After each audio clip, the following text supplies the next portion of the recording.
In this video, we're going to continue working on word problems.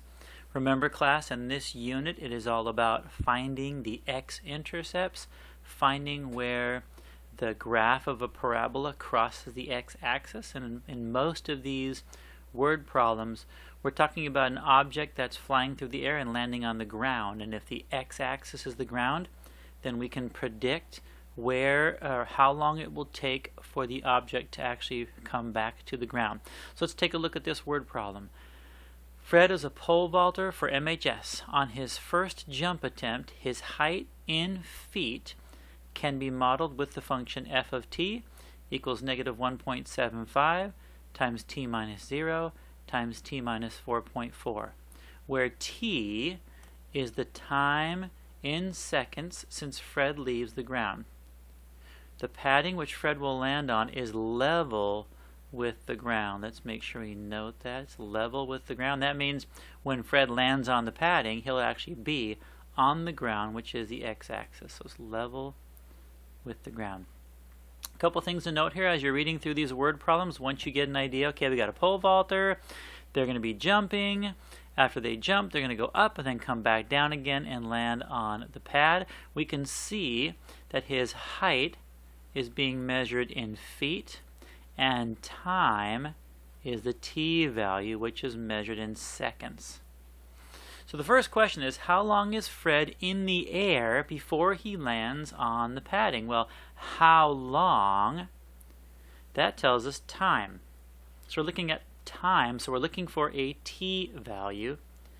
And then before he lands on the padding, well, that is landing on the ground since the padding is level with the ground. So we are again looking for x-intercepts. It's going to tell us when he lands on the ground. And when he's on the ground, we're going to be able to tell how long he took to land on the ground. And let's remember something again from previous word problems and questions we've worked out, is when Fred is on the ground, his height is 0. His height is 0 feet. And since f of t, this is actually the height that Fred is at, and t is the time he is in the air, then if we're looking for the time he's on the time that he's on the ground, we know that y is going to be equal to 0. And that's why, to find the x-intercepts again, we're going to set this equation equal to 0, negative 1.75, I'll put a point there, times t minus 0 times t minus 4.4. We're going to set that equal to 0. The t value that makes this equation true, that will be the times that he is on the ground. All right, we're going to use the zero product property again, as you've done in previous videos. So we have to find the t values that make this equation equal to 0. Well, all we do is find what value of t makes this binomial equal to 0. If it's 0, then the whole thing changes to 0. Or what value of t makes this binomial equal to 0. If either one of these is 0, the whole equation changes to 0, and that means it's going to equal 0. I'm going to scroll up a little bit here so we can see this. So now this is a pretty simple one. Take a look at the first part. Well, what minus 0 equals 0? We can actually remove the 0. This is just t equals 0. If t is 0, this equation is 0. So at time 0, he's on the ground. Well, that makes logical sense. When you're pole vaulting, you start off on the ground before you start to fling yourself in the air with the pole. And then on this one, t minus 4.4 equals 0. We're going to add 4.4 to both sides, and t has to equal 4.4. So we see there are actually two answers here. Fred is on the ground at 0 time before he even starts to jump, and then Fred is back on the ground when t equals 4.4. And since we know our time is in seconds, then therefore he is 4.4 seconds in the air. Lots of ways to write this. We'll write it as a sentence. Fred, I always go back and look at the question. How long is Fred in the air? Fred is in the air. So I use the same words. 4.4 4.4 seconds. Now if you wanted to finish this sentence with Fred is in the air 4.4 seconds before he lands on the padding, that's fine. But I think I would understand on a test that when you say Fred is in the air 4.4 seconds, you have answered it as a sentence. And let me actually put a period at the end of that because it is a sentence. All right, so we know that he'll be in the air 4.4 seconds before he lands on the pad. Let's take a look at the next part of the question. How long did it take for Fred to reach his maximum height? Now, this is an interesting question. We'll cover strategies about how to solve this later. This is maybe your first exposure to this, I'm not sure. But let's think about this logically. If we go ahead and let's go ahead and draw, let's draw some lines here. Let's make a coordinate grid. And let's just kind of take a look at this and say, all right, actually let's put that back to blue. All right, he's going to take off from the ground, which is at 0, and his time is at 0. If this is time in seconds, and then we know along here, I'll just, let me see, I got to scroll this over so you can see this. I'm kind of off the page here. You know what, I can probably move this. Let's do that. All right, and then we're going to say this is height. I'm going to abbreviate height, and that is in feet. All right, so he starts off at 0 height in 0 seconds, and then as he goes up, he's going to go ahead and use the pole to push him in the air. Going to go up in the air, he's going to reach the vertex, going to come back down again, going to land back on the ground, and we know that this point right here is 4.4.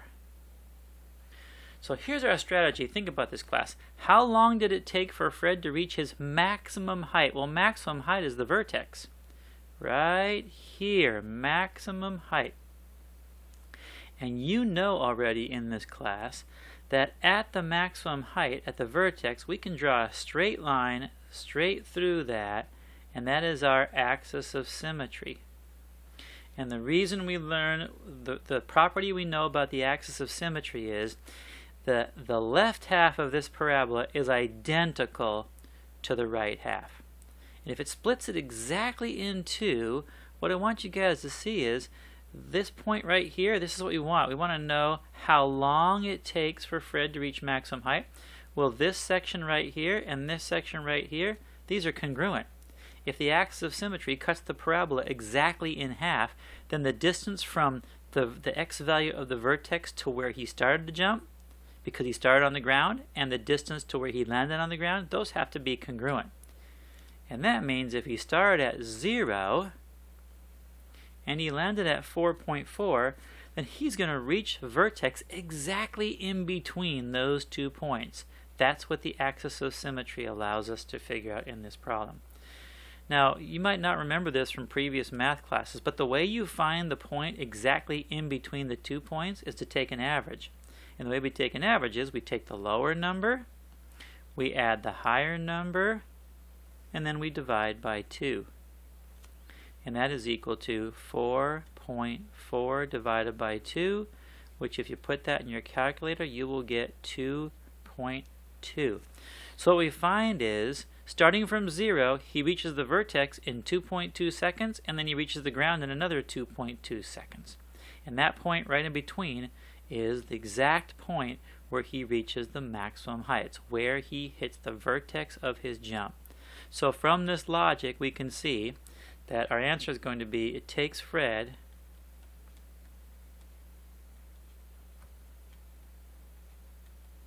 2.2 seconds to reach maximum height. Now this strategy, keep it in mind, there's lots of times where you may know the 2 points on the x-axis and you know where the vertex is. You can use this same strategy to find the midpoint between the two x-intercepts, and then from there you can figure out where that vertex, x value of the vertex is. It takes Fred 2.2 seconds to reach maximum height. Notice what I did, class? I just used the question to form my answer. How long does it take for Fred to reach his maximum height? It takes Fred 2.2 seconds to reach maximum height, right from the question. All right, let's go on to the next one. See if we can get that done without too much time. Oh, it's a continuation. Letter C. The bar Fred wanted to jump over was 8 feet above the ground. Did Fred make it over the bar? Did Fred make it over the bar? Well, let's take a look. It's kind of interesting what we can do. I'll go back to this point. We know, class, that he reached maximum height at 2.2 seconds. So think about this. We want to know how high he got at 2.2 seconds. That's maximum height. All we have to do is take the time, 2.2 seconds, plug it into this equation, and out comes his height. In fact, I can find his height at any point in time by taking the point in time that I want, 1 second, 2 seconds, 4 seconds, whatever, plug it in. It will tell me exactly how high he is above the ground. So we're going to use 2.2 seconds to actually solve this problem. So in this case, we will write, I want to know what f of 2.2 is. All we got to do now is we're going to plug in, we're going to write the equation 1.75 times 2.2 minus 0 times 2.2, whoops, let's fix that, times 2.2 minus 4.4. And we have to plug this into our calculator. So up comes the calculator. And let's try this. I've got negative 1.75 parentheses 2.2. I don't even do minus 0. It doesn't do anything. But I'll just put minus 0. I'll just make it exactly how I wrote it. Parentheses 2.2 minus 4.4 parentheses. Let's check it out. There's a beginning, negative 1.75. 2.2 minus 0, 2.2 minus 4.4 equals 8.47. So we just found out that at 2.2 seconds, Fred reaches a height of 8.47, and we know it's going to be feet. Well, if the bar he wanted to jump over was 8 feet above the ground, looks like he made it over the bar. So we can answer this in a sentence. Fred reached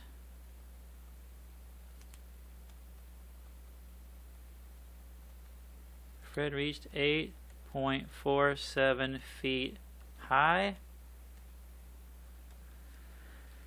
So he made it. You kind of can figure out what I'm going to write. So he made it over the bar. All good. So you see how powerful an equation is. You can use this to solve actual sports type problems and make predictions on whether a person succeeded or how long a ball took to hit the ground. So in this case, Fred does reach the proper height above 8 feet, so he's cleared the bar.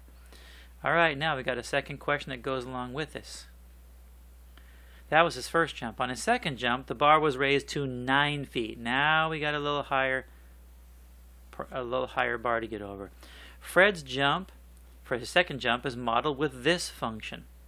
So now we got a new function for how high Fred is at different times. How long is Fred in the air? Remember, how long? That means we're looking at time. How long is Fred in the air before he lands in the padding? You should already been thinking, class, hey, if he's landing on the padding, that is an X-intercept. That means we know that y is going to be equal to 0. Let's take our equation and rewrite it. So we're going to write our equation now is, we're going to set it equal to 0, negative 1.75 times t minus 0 times t minus 4.5 is equal to 0. We know if we find the values of t that make this true, we're going to set t minus 0 is equal to 0 and t minus 4.5 is equal to 0. And this you should be getting good at. This is just t equals 0. We know that because, again, Fred starts off on the ground before he starts to jump. So obviously time is 0 when he starts coming off the ground. And then in this case, you add 4.5 to both sides, and t equals 4.5. That means Fred lands on the ground, in 4.5 seconds. So our sentence, and let's squeeze this in over here. Fred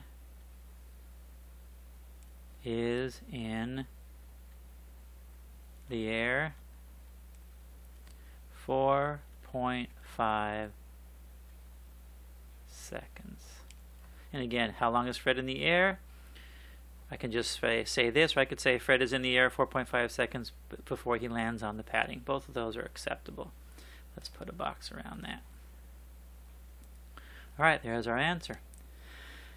How about now letter B? Did he make it over the bar this time? Well, we know he's in the air for 4.5 seconds, and we know that the two X-intercepts are 0 and 4.5. So the first thing we have to do is find the average of those two. That's going to tell us where the vertex is. Let's do that first. So the vertex is going to be at 0 plus 4.5 divided by 2, and that's equal to 2.25. So just like we figured out in the last problem, we know the vertex where he reaches maximum height is exactly between where he jumped off the ground and where he landed on the ground, and that's going to be at 2.25 seconds. So now we're going to take that value. If that's the time he's at maximum height, we're going to plug that into our function and figure out how high Fred actually got. So we're going to use f of 2.25. Let's repeat our equation. That's negative 1.75 times 2.25 minus 0 times 2.25 minus 4.5. So I just plugged in 2.25. Let's go ahead and put that in our calculator.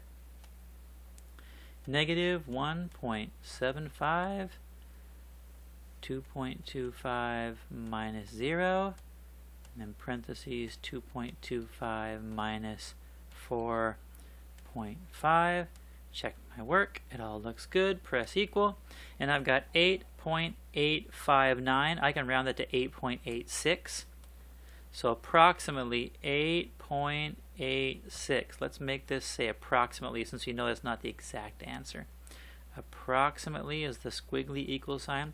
So let's take a look. They want us to find out, did Fred reach above 9 feet? And we can see from this equation, no, he did not. His maximum height was 8.86 feet. So our final answer we can write as a sentence. Fred, I'll just write it like this. Fred only jumped 8.86 feet high, so he did not